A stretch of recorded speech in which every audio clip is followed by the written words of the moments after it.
أعوذ بالله من الشيطان الرجيم.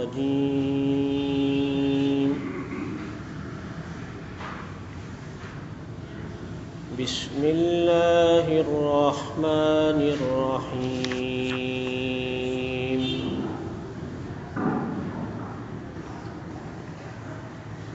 ومن يتق الله يجعل له مخرجا ويرزقه من حيث لا يحتسب ومن يتوكل على الله فهو حسبه إن الله بالغ أمره قد جعل الله لكل شيء قدرا. واللائي يئسن من المحيض من نسائكم إن ارتبتم فعدتهن 3 أشهر واللائي لم يحضن وأولاة الأحمال أجلهن أن يضعن حملهن ومن يتق الله يجعل له من أمره يسرا. ذلك أمر الله أنزله إليكم ومن يتق الله يكفر عنه سيئاته ويعظم له أجرا. آمنت بالله صدق الله مولانا العظيم.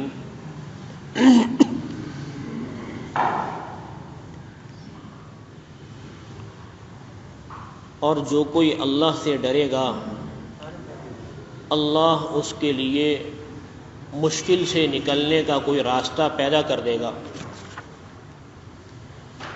اور اسے ایسی جگہ سے رزق عطا کرے گا جہاں سے اسے گمان بھی نہیں ہوگا.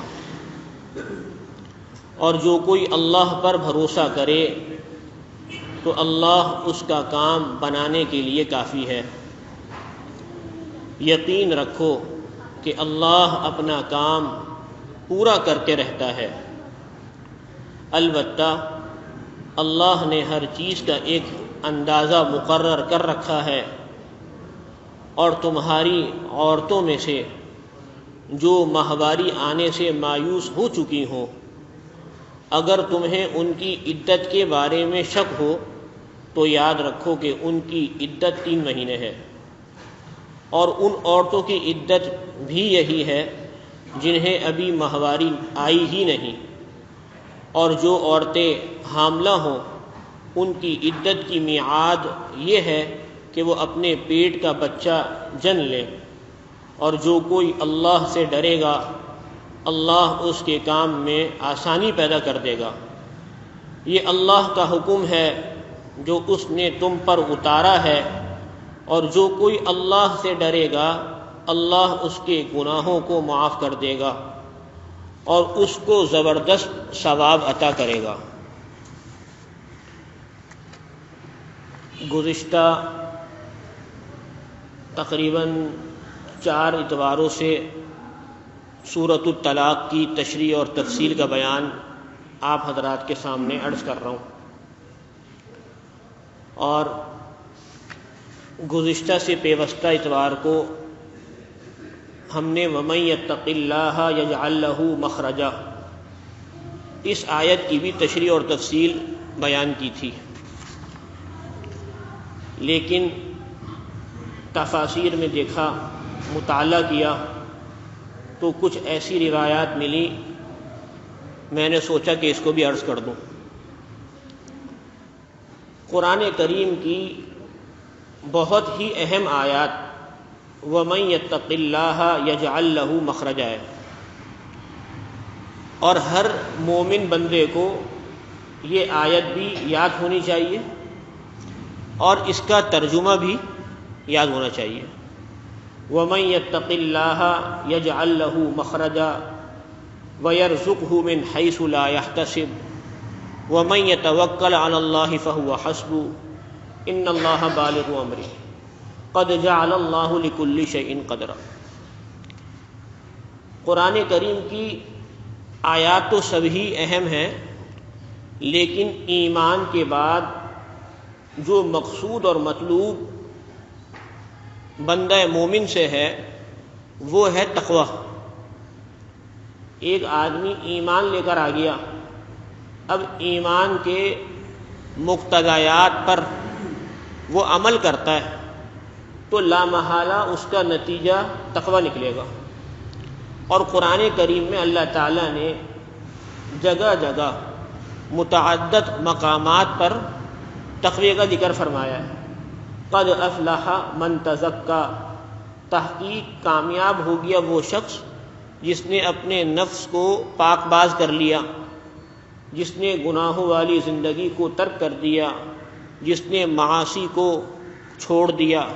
قد افلح من زکاہا، تحقیق کامیاب ہو گیا وہ شخص جس نے اپنے آپ کو پاک صاف کر لیا۔ قد افلح المؤمنون الذین هم فی صلاتهم خاشعون والذین هم عن اللغو معرضون والذین هم للزکاة فاعلون والذین هم لفروجهم حافظون الا علی ازواجهم او ما ملکت ایمانهم فانہم غیر ملومین الی آخری۔ تو اللہ تعالیٰ نے ایمان کے بعد جو سب سے اہم چیز رکھی ہے بندہ مومن کے لیے وہ ہے تقوی۔ اور تقوی کسے کہتے ہیں؟ خود قرآن کریم میں اس کی تشریح اور تعریف بیان کی ہے۔ وَأَمَّا مَنْ خَافَ مَقَامَ رَبِّهِ وَنَهَى النَّفْسَ عَنِ الْهَوَىٰ، تقوی وہ ہے جو ہر لمحہ، ہر لحظہ، ہر پل، ہر منٹ، ہر جگہ، ہر مقام کے ساتھ لگا ہوا ہو، کسی وقت بھی اس سے علیحدہ اور جدا نہ ہو۔ تقوی مسجد میں آنے کا نام فقط نہیں ہے کہ تقوی مسجد میں ہوگا، مسجد سے باہر نکل جائیں گے تقوی ختم۔ تقوی نام ہے کہ صبح سے لے کے شام تک کی زندگی اس کے اندر مسجد بھی ہے، گھر بھی ہے، بازار بھی ہے، لوگوں سے ملنا جلنا بھی ہے، رہن سہن بھی ہے، بیوی اور بچوں سے تعلق اور معاملات بھی ہیں۔ سب چیزوں کے اندر یہ دیکھنا کہ اس کے اندر اللہ تعالیٰ کا حکم کیا ہے اور حضور نبی کریم صلی اللہ علیہ وسلم کی تعلیمات کیا ہے، اس کا نام تقوی۔ یہ اگر کسی شخص کو حاصل ہو جائے تو گویا کہ اس نے زندگی کے مقصود اور مطلوب کو پا لیا، اس نے زندگی کے مقصود اور مطلوب کو پا لیا۔ اور روایت میں آتا ہے، اور روایات مختلف کتب نے بیان کری ہیں، نسائی نے اور ابو نعیم نے، سنن بہقی نے، ابو الحاکم نے، مستدرک نے، یہ احادیث کی کتابیں جن کے میں نام لے رہا ہوں۔ وہ کیا ہے روایت کہ حضرت ابو ذر غفاری رضی اللہ تعالی عنہ سے منقول ہے کہ ایک مجلس میں حضور نبی کریم صلی اللہ علیہ وسلم نے وَمَن يَتَّقِ اللَّهَ يَجْعَل لَّهُ مَخْرَجًا کو بیان کیا۔ اتنا بیان کیا یعنی اسی کو، اس آیت کو پڑھتے رہے، دہراتے رہے، اتنا بیان کیا کہ مجھے نیند آنے لگی اور میں اونگنے لگا، یہاں تک کہ وقت گزر گیا۔ اور پھر آخر میں اللہ کے رسول صلی اللہ علیہ وسلم نے مجھے مخاطب کیا اور کہا، اے ابو ذر، کیا میں تمہیں ایک بات بتاؤں؟ حضرت ابو ذر غفاری رضی اللہ تعالیٰ عنہ فرماتے ہیں، آپ نے فرمایا یا رسول اللہ فدا کا امی و ابی، میرے ماں باپ آپ پر قربان، آپ فرمائیے۔ آپ نے فرمایا کہ جس شخص نے اس آیت کی حقیقت کو پا لیا گویا کہ اللہ تعالیٰ اس کے لیے کافی ہو گیا۔ اور اس آیت کی حقیقت کیا ہے؟ وَمَن يَتَّقِ اللَّهَ يَجْعَل لَّهُ مَخْرَجًا، جو شخص تقوی والی زندگی کو گزارتا ہے، جو شخص متقی بن جاتا ہے، اللہ تعالیٰ ہر مشکل سے اس کے لیے راستوں کو ہموار کر دیتے ہیں، ہر تنگ راستے اس کے لیے آسان ہو جائے گا۔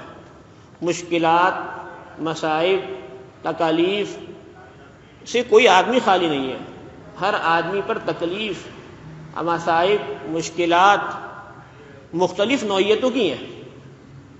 کوئی مال سے پریشان ہے تو کوئی مال کے لیے پریشان ہے، کوئی بیوی سے پریشان ہے تو کوئی بیوی کے لیے پریشان ہے، کوئی دکان سے پریشان ہے تو کوئی دکان کے لیے پریشان ہے، کوئی عزت سے پریشان ہے تو کوئی عزت کے لیے پریشان ہے۔ تو اللہ تعالیٰ نے مختلف تکالیف اور مصائب کو بندہ کے ساتھ جوڑا ہے، بندہ مومن کے ساتھ۔ کیوں؟ لِيَبْلُوَكُمْ أَيُّكُمْ أَحْسَنُ عَمَلًا۔ تم اس دنیا کے اندر آئے ہو اور تم یہ سوچو کہ بغیر امتحان کے، بغیر مشقت میں ڈالے تم ایسی زندگی کو گزار لو اور کامیاب ہو جاؤ، ایسا نہیں ہو سکتا۔ لِيَبْلُوَكُمْ أَيُّكُمْ أَحْسَنُ عَمَلًا، ضرور بھی ضرور آزمایا جائے گا تم میں سے احسن عمل کس نے کیا۔ مفسرین نے لکھا ہے، مفتی محمد شفیع صاحب نے نور اللہ مرقدہ معارف القرآن میں، اللہ تعالیٰ نے اکثر عملہ نہیں فرمایا، احسن عملہ فرمایا۔ زیادہ عمل اللہ تعالیٰ کو مقصود نہیں ہے جب تک کہ اس کے اندر اخلاص نہ ہو، اس کے اندر عمدگی نہ ہو، اس کے اندر حسن نہ ہو۔ لِيَبْلُوَكُمْ أَيُّكُمْ أَحْسَنُ عَمَلًا۔ اور دوسری جگہ پہ اللہ تعالیٰ کیا فرما رہا ہے؟ وَلَيَبْلُوَنَّكُمْ بِشَيْءٍ مِّنَ الْخَوْفِ وَالْجُوعِ وَنَقْصٍ مِّنَ الْأَمْوَالِ وَالْأَنفُسِ وَالثَّمَرَاتِ وَبَشِّرِ الصَّابِرِينَ۔ ارے تم کیا سمجھتے ہو دنیا کے اندر آ گئے ایسی ہی زندگی گزار کے چلے جاؤ گے؟ ایسا نہیں ہے، ضرور بھی ضرور تم کو آزمایا جائے گا، مصیبت میں مبتلا کیا جائے گا، خوف میں مبتلا کیا جائے گا، بِشَيْءٍ مِّنَ الْخَوْفِ وَالْجُوعِ، بھوک میں مبتلا کیا جائے گا، فقر و فاقہ نظر آ رہا ہوگا۔ ارے میں اگر اس دنیا سے چلا گیا تو میرے بچوں کو کیا ہوگا؟ اگر میری فلاں جگہ پر جو جاب لگی ہوئی ہے، جو ملازمت لگی ہوئی ہے، اگر وہ ہٹ گئی تو میں کیسے کھاؤں گا، کیسے پیوں گا، کیسے جیوں گا، معاشرے کے اندر کیسے رہوں گا؟ بِشَيْءٍ مِّنَ الْخَوْفِ، خوف کے اندر آزمایا جائے گا، وَالْجُوعِ، بھوک کے اندر آزمایا جائے گا، وَنَقْصٍ مِّنَ الْأَمْوَالِ، مالوں کا نقصان کر کے آزمایا جائے گا، وَالثَّمَرَاتِ، کاروبار کا نقصان کر کے آزمایا جائے گا۔ لیکن اللہ تعالیٰ نے حضور نبی کریم صلی اللہ علیہ وسلم کو کیا تعلیمات دی ہے؟ وَبَشِّرِ الصَّابِرِينَ، خوشخبری ہے صبر کرنے والوں کے لیے۔ کون سا صبر؟ وہ صبر جو کہ حضرت یوسف علیہ السلام نے کیا۔ حضرت یوسف علیہ السلام نے صبر کو لازم پکڑا تقوی کے ساتھ۔ صبر تو وہ شخص بھی کرتا ہے جس نے کوئی چوری کری ہوتی ہے، کہیں پہ کوئی مزاحمت کری ہوتی ہے، کہیں پہ کوئی ڈکیتی ڈالی ہوتی ہے، اور وہ ادارے اس کو پکڑ لیتے ہیں، اس کو مارتے ہیں، دھاڑتے ہیں، وہ بھی صبر کر رہا ہوتا ہے، کر نہیں رہا ہوتا۔ لوگ اس کو مار رہے ہوتے ہیں، جیل میں بند کر دیتے ہیں، صبر تو وہ بھی کر رہا ہوتا ہے۔ لیکن اس شخص کے ساتھ اللہ کی مدد نہیں ہے، مدد تو اس کے ساتھ ہے جو حکم خداوندی کو بجا لاتے ہوئے تکالیف اور مصیبتوں کو جھیل رہا ہے اور اس پر صبر کر رہا ہے۔ ان اللہ مع الصابرین، اللہ تعالیٰ فرما رہے ہیں صبر کرنے والے کے ساتھ میں ہوں۔ تقوی صبر کے ساتھ جڑا ہوا ہے۔ متقی شخص صبر کر رہا ہے تو اللہ کی مدد اس کے ساتھ ہے۔ تو اللہ تعالیٰ یہاں پہ کیا فرما رہے ہیں کہ وَمَن يَتَّقِ اللَّهَ يَجْعَل لَّهُ مَخْرَجًا، جو شخص تقوی والی زندگی کو اختیار کرے گا اللہ تعالیٰ تنگ راستوں میں سے اس کے لیے راستوں کو ہموار کر دیں گے۔ وَيَرْزُقْهُ مِنْ حَيْثُ لَا يَحْتَسِبُ، اور اس کو ایسی جگہ سے رزق عطا فرمائیں گے کہ اس کو گمان بھی نہیں ہوگا۔ واقعتاً جو آدمی حقیقتاً متقی ہوتا ہے اللہ تعالیٰ اس کو ایسی جگہوں سے رزق عطا فرماتے ہیں کہ اس کو گمان بھی نہیں ہوتا، اس کی ضرورت پوری ہوتی۔ اور میں نے آپ کو پہلے ہی بتایا تھا، ہم کہتے ہیں رزق، صرف ہم سمجھتے ہیں رزق پیسے کا نام ہے، ایسا نہیں ہے۔ رزق کہتے ہیں ضروریات زندگی کے پورا ہو جانے کا نام رزق ہے۔ لباس بھی ہے، پوشاک بھی ہے، سواری بھی ہے، گھر بھی ہے، بیوی بچے بھی ہیں، کھانے پینے کی ضرورت بھی ہے، اور روپیہ پیسہ بھی ہے۔ وَيَرْزُقْهُ مِنْ حَيْثُ لَا يَحْتَسِبُ، متقی شخص کے ساتھ وعدہ یہ ہے کہ اس کو اللہ تعالیٰ ایسی جگہ سے رزق عطا فرمائیں گے کہ اس کو گمان بھی نہیں ہوگا۔ وَمَن يَتَوَكَّلْ عَلَى اللَّهِ فَهُوَ حَسْبُهُ، اللہ تعالیٰ فرما رہے ہیں یہ اس شخص کے ساتھ ہوگا جو توکل کرتا ہوگا اللہ پر پورا پورا۔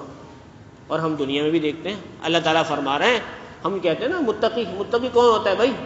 متقی ولی اللہ ہوتا ہے۔ متقی شخص کون ہوتا ہے؟ اللہ کا ولی ہوتا ہے۔ متقی کون ہے؟ اولیاء اللہ۔ اور اللہ تعالیٰ کیا فرما رہے ہیں؟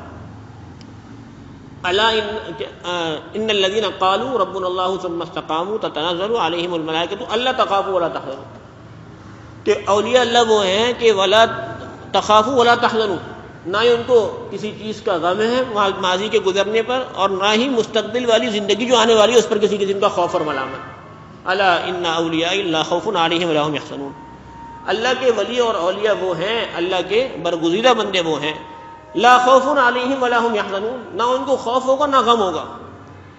کیوں؟ کیونکہ وہ تو اللہ تعالیٰ کے برگزیدہ بندے ہیں، اللہ تعالیٰ کے محبوب ہیں۔ تو آگے اللہ تعالیٰ فرما رہے ہیں وَمَن يَتَوَكَّلْ عَلَى اللَّهِ فَهُوَ حَسْبُهُ، اور جو اللہ تعالیٰ پر بھروسہ کرے گا پورا پورا تو اللہ تعالیٰ اس کے کام کے لیے کافی ہے۔ بھائی بھروسہ کرنا ہے کس طریقے سے؟ اسباب کو اختیار کرنے کا نام ہے بھروسہ کرنا۔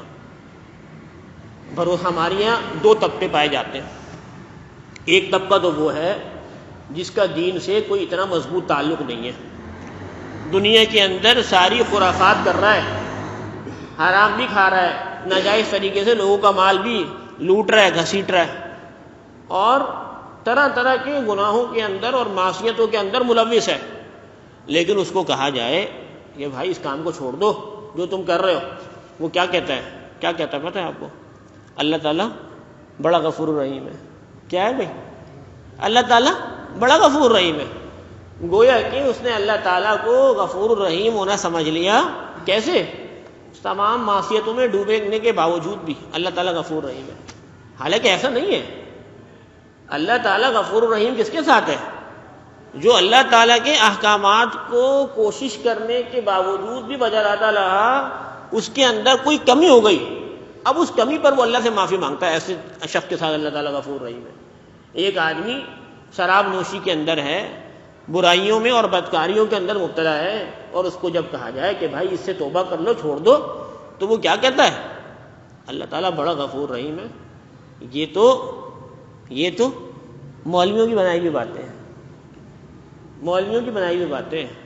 اللہ تعالیٰ تو بہت محبت کرنے والا ہے، وہ اللہ تو 70 ماؤں سے زیادہ شفیق اور 70 ماؤں سے زیادہ مہربان ہے۔ نہیں بھائی، اب اس آدمی کا توکل تو ہے اللہ پر، لیکن توکل غلط ہے۔ توکل ہے، ہم جس کے بولتے ہیں بھائی اللہ پر توکل کرو، توکل علی اللہ، توکل کرنا ہے اللہ پر اسباب کے ساتھ، بغیر اسباب کے نہیں۔ اسباب کیا ہے؟ نماز پڑھے، روزہ رکھے، حج کرے، زکوٰۃ ادا کرے، گناہوں سے بچے، کسی کا ناحق مال نہیں کھائے، لوگوں کو تکلیف نہ پہنچائے، لوگوں کے لیے ضرر رسانی کا سبب اور ذریعہ نہ بنے، لوگوں کے لیے خیر کی چابی بنے۔ لیکن وہ تو اس بات کو سمجھتا ہی نہیں ہے، وہ تو کہتا ہے کہ اللہ تعالیٰ غفور الرحیم ہے، اور اسباب کو اختیار نہیں کر رہا۔ اور اسباب کیا ہے؟ نماز، روزہ، زکوٰۃ، حج الی آخری۔ دوسرا طبقہ وہ ہے، وہ بھی ایک غلط فہمی پر ہے۔ وہ غلط فہمی ہے، وہ یہ کہتا ہے کہ جناب اللہ تعالیٰ غفور الرحیم ہے، اللہ تعالیٰ پر بھروسہ کرنا ہے۔ اب اللہ تعالیٰ پر بھروسہ کرنا ہے، یہ بیچارہ وہ مسلمان ہے جس کا دین سے ذرا تعلق ہے، جو نماز بھی پڑھتا ہے، روزہ بھی رکھتا ہے، زکوٰۃ بھی دیتا ہے، حج بھی کرتا ہے۔ جب یہ بات آ جاتی ہے دنیاوی معاملے کی، تو وہ کہتا ہے کہ اللہ تعالیٰ بڑا غفور الرحیم ہے، اور اللہ تعالیٰ کا غفور الرحیم ہونا بے شک ہے۔ اللہ تعالیٰ بغیر کوشش اور بغیر سعی کے ایک آدمی کو، مسلمان کو، بندہ مومن کو کھلانے پلانے پر قادر ہے، لیکن اللہ تعالیٰ کا قاعدہ کلیہ یہ نہیں ہے۔ کسی کے ساتھ خاص ہو، جیسے کہ انبیاء علیہم الصلاۃ والسلام کے ساتھ معجزات کا صدور ہوا، ان کی قوموں نے وَأَنزَلْنَا عَلَيْكُمُ الْمَنَّ وَالسَّلْوَىٰ كُلُوا مِن طَيِّبَاتِ مَا رَزَقْنَاكُمْ، بنی اسرائیل نے یکے بعد دیگر نبی سے سوال کیا کہ اگر تم واقعی برحق ہو، سچ پر مبنی تمہاری باتیں، تو وَأَنزَلْنَا عَلَيْكُمُ الْمَنَّ وَالسَّلْوَىٰ، کہ بھائی ذرا اللہ سے ذرا خوب تازہ کھانا پینا تو اترواؤ ہمارے لیے۔ اللہ تعالیٰ کیا فرما رہے ہیں؟ ہم نے ان کے لیے من اور سرلہ بھی اتار دیا۔ کھاؤ، کلو من طیبات ما رزقناکم، ارے کھاؤ، یہ اللہ تعالیٰ کے پاکیزہ رزقوں میں سے ایک رزق ہے۔ اور وبصلیہا وعدسیہا، پیاز بھی اتار دی اور دالیں بھی اتار دی، پتہ نہیں کیا کچھ اللہ تعالیٰ ان کو دے رہا تھا۔ لیکن اللہ تعالیٰ کا قاعدہ کلیہ یہ نہیں ہے۔ قاعدہ یہ ہے کہ چیزوں کو اختیار کر کے، اسباب اور آلات کو استعمال کر کے پھر اللہ پہ بھروسہ کیا جائے۔ تو ہمارے بعض مسلمان بھائی جو دین سے وابستگی اختیار کرتے ہیں، وہ یہ سمجھتے ہیں کہ اللہ پر بھروسہ کرنے کا مطلب یہ ہے کہ آلات اور اسباب کو چھوڑ دیا جائے، بس ہاتھ پہ ہاتھ رکھ کے بیٹھ جائے، اللہ تعالیٰ کرے گا انشاءاللہ۔ اللہ تعالیٰ کا کر سکتا ہے، بے شک بلا شبہ کر سکتا ہے، لیکن اللہ تعالیٰ کا ضابطہ یہ نہیں ہے، اللہ تعالیٰ کا ضابطہ یہ نہیں ہے۔ وہ یہ سوچے کہ زمین کے اندر بیج بوئے بغیر، ہل چلائے بغیر، پانی دیے بغیر اور مشین سینچے بغیر اللہ تعالیٰ پھل اور پھول اور پودے اور اگا دے، نباتات اور جمادات، ایسا نہیں ہے۔ اللہ تعالیٰ کی قدرت ہے، کر سکتا ہے، قاعدہ یہ نہیں ہے۔ اللہ تعالیٰ نے لوگوں کو اسباب کا محتاج بنایا، اسباب کو اختیار کر کے اللہ پر توکل کرنا، بھروسہ کرنا، یہ ایمان کا اعلیٰ درجہ ہے۔ اور اس کی مثال بڑی آسان، ایک شخص ہے، موٹر سائیکل نماز پڑھنے آیا، موٹر سائیکل کو تالا نہیں لگایا، اس نے میٹر کے سوئچ کی چابی بھی لگی چھوڑ دی اور چل دیا مسجد میں۔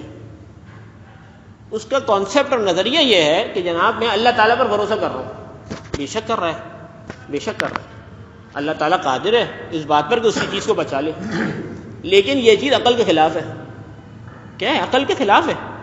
عقل تقاضا کرتی ہے اس بات کا کہ عقل تقاضا کرتی ہے اس بات کا کہ بھائی لاک لگاؤ۔ یہ آدمی توکل کے خلاف کام کر رہا ہے بظاہر، چہ جائے کہ اللہ تعالیٰ اس بات پر قادر ہے کہ اس کی چیز محفوظ ہو جائے۔ دوسرا آدمی وہ ہے، آیا موٹر سائیکل پہ، ایک تالا آگے لگایا ہینڈل پہ، ایک پیچھے وائر لاک لگایا، اور پھر اس نے اللہ تعالیٰ پر بھروسہ کیا کہ بھائی یہ تو میں نے کر دیا ہے، تالے کی کوئی قدر و قیمت نہیں ہے، چیز کی حفاظت کرنے والے اللہ تعالیٰ ہیں، اور پھر وہ مسجد کے لیے آ گیا، نماز کے لیے۔ علماء نے لکھا ہے کہ یہ دوسرا آدمی زیادہ اجر کا مستحق ہے، اور یہ ایمان اور توکل کے اعتبار سے اعلیٰ ہے پہلے آدمی کے مقابلے میں۔ کیوں؟ اس نے 2 تالے لگا کر بھی بھروسہ اللہ تعالیٰ پہ کیا اور عقل کے خلاف کوئی کام نہیں کرا۔ تو اللہ تعالیٰ کیا فرما رہے ہیں؟ وَمَن يَتَوَكَّلْ عَلَى اللَّهِ وَهُوَ حَسْبُهُ۔ تو مفتی محمد شفیع صاحب رحمۃ اللہ نے لکھا ہے کہ توکل کا معنی کیا ہے؟ توکل کا معنی یہ ہے اسباب اور آلات کا استعمال کرتے ہوئے اللہ تعالیٰ پر کامل بھروسہ کرنا کہ اللہ تعالیٰ کی قدرت اور مشیت ہی سے کام ہوگا۔ جبھی تو حدیث میں آتا ہے، رسول اللہ صلی اللہ علیہ وسلم نے کیا فرمایا؟ تداوی عباد اللہ، اے اللہ کے بندو دوائی اختیار کیا کرو۔ اب کوئی یونانی کرے، ایلوپیتھک کرے، ہومیوپیتھک کرے، حکیمی کرے، لیکن کیا ہے؟ تداوی عباد اللہ۔ جب تم میں سے کوئی شخص بیمار ہو جائے تو کیا کرے؟ دوائی اختیار کرے۔ دوائی سبب ہے، پوسٹان، پیناڈول، جتنی بھی دوائیاں ہیں یہ سبب ہے۔ اس سبب کی سبب کو اختیار کروں گا، پھر اللہ پر بھروسہ کروں گا۔ کیوں؟ وَإِذَا مَرِضْتُ فَهُوَ يَشْفِينِ۔ حضرت ابراہیم علیہ السلام کی زبان سے اللہ تعالیٰ نے کیا بات نکلوائی؟ وہ فرماتے ہیں وَإِذَا مَرِضْتُ فَهُوَ يَشْفِينِ۔ اللہ تعالیٰ جب میں بیمار ہوتا ہوں اللہ تعالیٰ مجھے یشفین، شفا دیتا ہے۔ وَالَّذِي هُوَ يُطْعِمُنِي وَيَسْقِينِ۔ اللہ وہ ذات ہے جو مجھے کھلاتا بھی ہے، مجھے پلاتا بھی ہے۔ تو دوائی کو اللہ تعالیٰ نے سبب کے درجے میں رکھا، لیکن دوائی کھا کر بالکلیہ یہ بھروسہ کر لینا کہ دوائی سے بالذات مجھے فائدہ ہوگا، ایسا نہیں ہے۔ دوائی کیا ہے؟ سبب ہے۔ دوائی کھا کر اللہ تعالیٰ پر بھروسہ کرنا ہے، پھر جا کے یہ آدمی کامل ایمان والا کہلائے گا۔ تو وَمَن يَتَوَكَّلْ عَلَى اللَّهِ فَهُوَ حَسْبُهُ، اور جو کوئی اللہ پر بھروسہ کرے تو اللہ اس کا کام بنانے کے لیے کافی ہے۔ ان اللہ بالغ امرہ، یقین رکھو کہ اللہ اپنا کام پورا کر کے رہتا ہے۔ اللہ تعالیٰ جس چیز کو پورا کرنا چاہیں اسے پورا کر کے رہتے ہیں، چاہے دنیا کے لوگ ایڑی چوٹی کا زور لگا دیں اس کو روکنے میں، وہ کام ہو کے رہتا ہے۔ میں چاہوں کہ وہ کام نہ ہو، لیکن اگر اللہ تعالیٰ چاہیں گے تو وہ کام ہو جائے گا، اور اگر میں چاہوں کہ وہ کام ہو جائے لیکن اگر اللہ تعالیٰ چاہیں کہ وہ کام نہ ہو تو وہ کبھی بھی نہیں ہوگا۔ قد جعل اللہ لکل شیء قدرا، یقین رکھو کہ اللہ اپنا کام پورا کر کے رہتا ہے۔ البتہ اللہ نے ہر ایک چیز کا اندازہ مقرر کر رکھا ہے۔ یہ تو تھی گزشتہ اتوار کی آیات کی تشریح جو کہ مکمل ہو گئی۔ اب ایک نئی بات سامنے آئے گی۔ ہماری بات چل رہی تھی سورۃ الطلاق کے اندر طلاق کی، اور طلاق نتیجہ ہے، میں نے بتایا تھا کس کا؟ نکاح کا۔ نکاح ہوگا تو طلاق ہوگی۔ اب اس آیت میں، آیت نمبر 5 میں اللہ تعالیٰ ایک مسئلہ بیان کر رہے ہیں جو کہ عورتوں سے متعلق ہے۔ اللہ تعالیٰ فرما رہے ہیں واللائی یئسن من المحیض من نسائکم ان ارتبتم فعدتہن 3 اشہر واللائی لم یحضن۔ وہ عورتیں جن کو مینسز نہ آتا ہو، ہم نے بتایا تھا کہ طلاق اگر دینا پڑ جائے اور طلاق دینا پڑ جائے تو کن اوقات میں دی جائے۔ ایک تو یہ ہے کہ مینسز کے دنوں میں نہ دی جائے، دوسرا یہ کہ اس کے اندر ہم بستری نہ کی گئی ہو۔ تو اللہ تعالیٰ یہاں فرما رہے ہیں کہ واللائی یئسن من المحیض، عورتوں میں سے، تمہاری عورتوں میں سے وہ عورتیں جو کہ مینسز سے مایوس ہو گئی ہوں۔ یہ ایک آیت کا پس منظر یہ ہے کہ جب اللہ تعالیٰ نے پہلے عورتوں کی طلاق کے متعلق بیان کرا اور وہ عورتیں جن کو مینسز آتے ہیں، تو صحابہ کرام رضوان اللہ تعالیٰ علیہ مجمعین کے ذہن میں ایک سوال اٹھا کہ بھئی اللہ تعالیٰ نے اس آیت کی تو تشریح اور تفصیل بیان کر دی کہ جن کو مینسز آتے ہوں تو ان کے کیا ہیں 3 مینسز، طلاق کے بعد عدت کیا ہے 3 مینسز ہے۔ اب جن کو آتی نہ ہو، جن کی عمر 50 55 60 65 70 ہو گئی ہو عمر، اور ان کو اپنے ضعف اور بڑھاپے کی وجہ سے اس چیز کا عارضہ لاحق نہ ہو، تو ان کے لیے کیا حکم ہے؟ تو بتا دیا واللائی یئسن من المحیض من نسائکم ان ارتبتم فعدتہن 3 اشہر۔ تو ان عورتوں کے لیے حکم یہ ہے کہ وہ 3 مہینے گزاریں گی۔ اس عورت کو طلاق ہو گئی جو کہ اس چیز سے مبرہ ہے، جس کو یہ چیز نہیں آتی، ایام مینسز نہیں آتے، تو اس کے لیے حکم یہ ہے کہ وہ 3 مہینے عدت گزار لے۔ 3 مہینے عدت گزار لے، بس وہ آزاد ہو گئی۔ اسی طریقے سے واللائی لم یحضن، وہ لڑکی جو ابھی حد بلوغت تک نہیں پہنچی اور اس کے والدین نے اس کی شادی کر دی اور نکاح اور رخصتی سے پہلے اس کو طلاق واقع ہو جائے، تو اب اس کے اوپر کیا ہے؟ اب ظاہر سی بات ہے اس کو تو مینسز آتے نہیں ہیں، تو اس کے لیے کیا حکم ہے؟ اللہ تعالیٰ فرما رہے ہیں اس کے لیے بھی کیا ہے 3 مہینے گزار لیں۔ اب آپ عجیب بات دیکھیں، آپ کی بھی سمجھ میں آئے گی انشاءاللہ، کہ اللہ تعالیٰ نے ان مسائل کو قرآن کریم کی آیتوں کے اندر ذکر کرا ہے۔ یعنی یہ مسائل اتنے اہم مسائل ہیں اور معاشرتی مسائل کہ ان کو قرآن کریم میں ذکر کرا ہے۔ اور میں نے پہلے بھی عرض کیا تھا کہ یہ وہ الفاظ ہیں جن کے ایک ایک حرف پر 10 نیکیاں ہیں۔ الف لام میم، آپ سنتے رہتے ہیں یہاں پہ فضائل عمل میں، الف لام میم ایک حرف نہیں ہے، الف الگ ہے، لام الگ ہے، میم الگ ہے، 3 حرف پڑھ لیے 30 نیکیاں مل گئیں۔ ان آیات میں اللہ تعالیٰ نے معاشرتی مسائل اور پہلوؤں کو کھول کھول کر بیان کرا ہے۔ بس ہمارا نکمہ بنا یہ ہے کہ ہم نے ان کو پڑھا نہیں کہ اللہ تعالیٰ اس کے اندر کیا بتانا چاہ رہے ہیں۔ اور دیکھیں دوسری طرف عبادات ہیں، نماز ہے، روزہ ہے، زکوٰۃ ہے، اس کی تشریح اور تفصیل آپ کو حدیث سے ملے گی۔ نماز 5 وقت کی ہے، قرآن میں پتہ لگ جائے گا مختلف جگہوں سے، کتنی رکعتیں ہیں، کیسے پڑھنی ہیں، ان کے پڑھنے کا طریقہ کیا ہوگا، اگر اس میں کوئی غلطی ہو جائے سجدہ سہو کیسے ہوگا، اس کا تذکرہ نہیں ہے قرآن میں، اس کا تذکرہ احادیث رسول میں ہے۔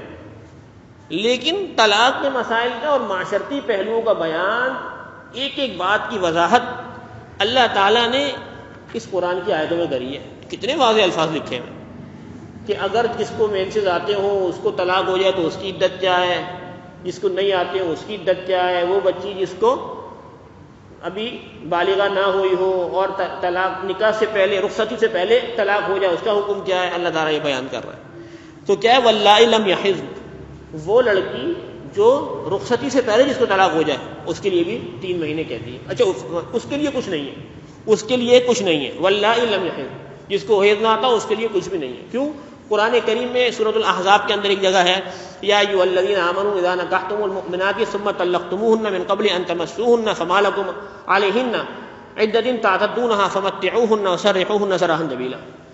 اللہ تعالیٰ اس آیت کے اندر سورۃ الاحزاب میں اللہ تعالیٰ یہ فرما رہے ہیں کہ کوئی ایسی لڑکی یا کوئی ایسی عورت جو جس کو جس کی رخصتی سے قبل اس کو طلاق واقع ہو گئی ہے، اس کے اوپر کچھ بھی نہیں، فلا حرج ہے، اس کے اوپر کچھ نہیں ہے، یعنی اس کے اوپر کوئی عدت نہیں ہے۔ اور آگے اللہ تعالیٰ ایک اور مسئلہ بیان کر رہے ہیں، وَأُولَاتُ الْأَحْمَالِ أَجَلَهُنَّ أَن يَضَعْنَ حَمْلَهُنَّ، اور ان عورتوں کی عدت جو حاملہ ہو، ان کی میعاد یہ ہے کہ وہ اپنے پیٹ کا بچہ جن لیں۔ یعنی اس کو یوں سمجھیے، عام طور پر یہ سمجھتے ہیں لوگ عام طور پر لوگ یہ سمجھتے ہیں کہ جو عورت حمل سے ہے، جس کے پیٹ میں بچہ ہے، اگر اس حالت میں اس کو طلاق دے دی جائے تو طلاق واقع نہیں ہوتی۔ لوگوں کے اندر یہ مشہور ہے بات، حالانکہ حقیقت ایسی نہیں ہے۔ حقیقت یہ ہے کہ جو عورت حالت حمل میں ہو، اس کو بھی اگر طلاق دے دی جائے تو طلاق واقع ہو جاتی ہے، طلاق واقع ہو جاتی ہے۔ البتہ اس کے اندر تفصیل یہ ہے کہ اس کی عدت کیا ہوگی، اس کی عدت کیا ہوگی۔ تو فقہا نے لکھا ہے کہ اس کی عدت جو ہے، بلکہ فقہا نے کیا، قرآن کریم کی آیات ہے، اس کی عدت جو ہے وہ وضع حمل ہے۔ جیسے وہ بچے کو جن دے گی، چاہے طلاق کے 1 مہینے بعد، چاہے طلاق کے 15 دن بعد، بس اس کی عدت مکمل ہو گئی۔ تو قرآن کریم میں اللہ تعالیٰ یہ بیان فرما رہے ہیں وَأُولَاتُ الْأَحْمَالِ أَجَلُهُنَّ أَن يَضَعْنَ حَمْلَهُنَّ، اور وہ عورتیں جو حاملہ ہوں ان کی عدت کی میعاد یہ ہے کہ وہ اپنے پیٹ کا بچہ جن لیں۔ اور جو کوئی اللہ سے ڈرے، وَمَن يَتَّقِ اللَّهَ يَجْعَل لَّهُ مِنْ أَمْرِهِ يُسْرًا، اور جو کوئی اللہ سے ڈرے گا اللہ اس کے کام میں آسانی پیدا کر دے گا۔ اب دیکھیں یہاں پر ایک بات سمجھنے کی ہے، اللہ تعالیٰ وقتاً فوقتاً آیت سے پہلے آیت کے بعد تخویف کا ذکر بار بار فرما رہے ہیں۔ کیوں؟ میں نے پہلے ہی بتایا تھا، طلاق عام طور پر ہنسی مذاق میں نہیں دی جاتی۔ طلاق عام طور پر جو دی جاتی ہے وہ غضبناکی کی حالت میں جاتی ہے، غصے کی حالت میں دی جاتی ہے۔ اب غصے کی حالت کے اندر جب طلاق دی جاتی ہے تو آدمی کے جذبات مجروح ہوتے ہیں، وہ ہر الٹا کام کرنے کے لیے تیار ہو جاتا ہے جس کی شریعت نے اس کو اجازت نہیں دی۔ تو ایسے موقع پر اللہ تعالیٰ متقی آدمی کی صفت یہ بیان کر رہے ہیں کہ معاملہ تو بڑا خطرناک ہے، طلاق لامحالہ تم نے غصے کی حالت میں دی ہوگی، اگرچہ دینی نہیں چاہیے غصے کی حالت میں، لیکن اب اس کے اندر اللہ کا کیا حکم ہے اس کو سامنے رکھنا ہے۔ ایسا نہیں کہ تم جذبات کے رخ پہ بہہ جاؤ اور ہر وہ کام کر دو جو خلاف شریعت ہو، جس سے اللہ کے رسول صلی اللہ علیہ وسلم ناراض ہو جائیں اور اللہ کا حکم ٹوٹ جائے۔ وَمَن يَتَّقِ اللَّهَ يَجْعَل لَّهُ مِنْ أَمْرِهِ يُسْرًا، اور جو کوئی اللہ سے ڈرے گا اللہ اس کے کام میں آسانی پیدا کر دے گا۔ ذَلِكَ أَمْرُ اللَّهِ أَنزَلَهُ إِلَيْكُمْ، اور یہ اللہ کا حکم ہے جو اس نے تم پر اتارا ہے۔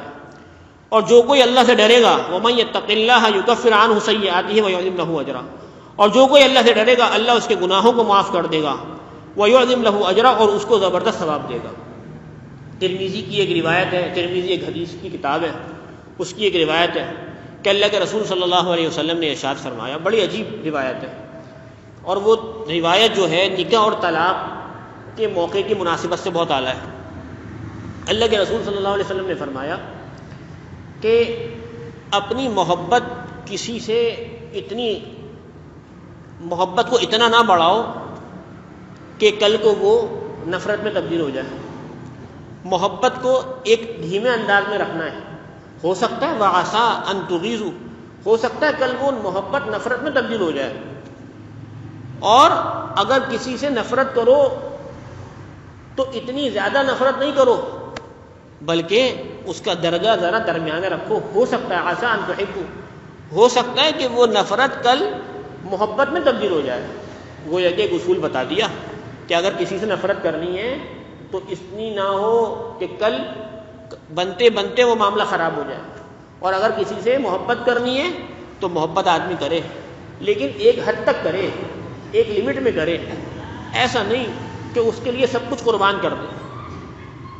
نکاح کے بعد بیوی کی محبت میں ایسے ڈوب گئے کہ نمازیں سجانے لگی، اللہ کے احکامات ٹوٹنے لگے، لیکن 6 اور 8 مہینے کے بعد ساری حقیقت سامنے آ گئی، ساری حقیقت کھل کر سامنے آ گئی۔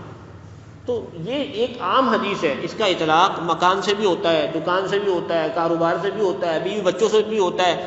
ہر وہ چیز جس کی محبت دل میں بیٹھی ہے اس سے محبت تو رکھو لیکن ایک حد تک۔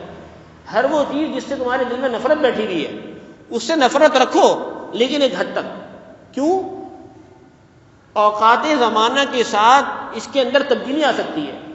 محبت نفرت میں تبدیل ہو سکتی ہے اور نفرت محبت میں تبدیل ہو سکتی ہے. لہذا درمیانہ میانہ روی سے چلو، اعتدال کے ساتھ چلو، انشاءاللہ کبھی بھی ناکام نہیں ہوگے. تو اللہ تعالیٰ کیا فرما رہا ہے؟ وَمَن يَتَّقِ اللَّهَ يُكَفِّرْ عَنْهُ سَيِّئَاتِهِ وَيُعْظِمْ لَهُ أَجْرًا. اور جو کوئی اللہ سے ڈرے گا اللہ اس کے گناہوں کو معاف کر دے گا اور اس کو زبردست ثواب عطا کرے گا. تو اللہ تعالیٰ نے اس صورت کے اندر جہاں تقویٰ کا ذکر فرمایا اور اس کے انعامات اور اس کے ثمرات اور اس کے نتائج کا ذکر فرمایا، وہی اللہ تعالیٰ نے طلاق جو مطلقہ عورت جس کو حیض آتا ہو اس کو کتنی طلاق کس وقت میں، اس کا بیان بھی ہو گیا. جس کو حیض نہ آتا ہو بوڑھی عورت ہو اس کو طلاق کی عدت کیا ہے؟ 3 مہینے. وضع حمل جس کے پیٹ میں بچہ ہو اس کی طلاق کی مدت کیا ہے؟ وضع حمل ہے.